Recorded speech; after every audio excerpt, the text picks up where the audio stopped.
Attitude de changer cela. Le vrai bonheur n'est pas quelque chose d'extérieur ou de bref. Il vient de nous et est éternel. Le bonheur n'est pas une question de chance. Ce n'est pas une question de jeu.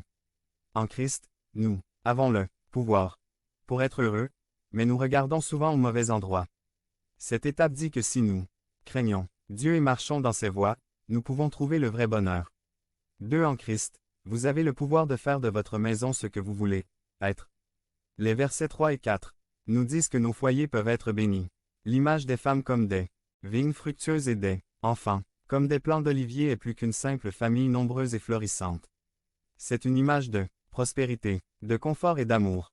Les plants d'olivier sont des symboles de bien-être, de richesse, dans la culture juive. Ce tableau ne représente pas une femme enceinte en permanence, n'est-ce pas, mesdames? Mais une maison où règne richesse, confort et progrès. Devenez membre de la chaîne et AIDEZNOUS à propager la parole de Dieu dans le monde entier. Samedi 16 mars 2024. Si vous croyez en la puissance de Dieu, commentez 11. La vérité est qu'en tant qu'homme, nous avons le pouvoir de transformer nos mariages et nos enfants à travers les choix et les décisions que nous prenons.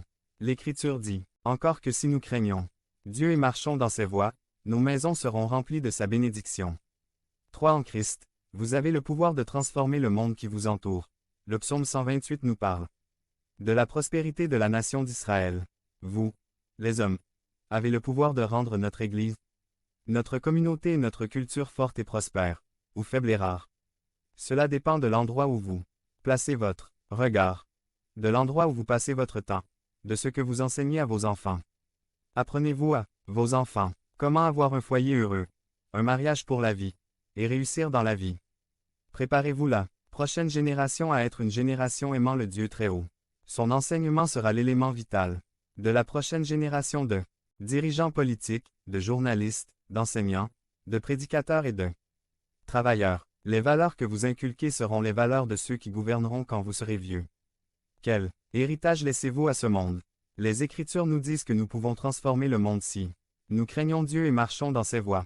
Conclusion. J'ai dit qu'en Christ vous avez le pouvoir d'avoir le bonheur pour vous-même, dans votre mariage et votre famille, ainsi que pour les personnes qui vous entourent. Mais vous me direz comment y parvenir. Réellement, étudions ensemble. Craignez le Seigneur. Comprenez que cela ne signifie pas avoir peur de Dieu. Il s'agit de le respecter, de savoir que c'est lui qui commande et que j'obéisse. Quand j'étais petite, et d'ailleurs encore aujourd'hui, j'ai peur de mon père. Je n'ai jamais eu peur de mon père. Il ne m'a jamais donné de raison d'avoir peur de lui. Mais, ma crainte est de l'honorer et de le respecter. Quand mon père parle, nous écoutons tous. Il n'y a jamais eu de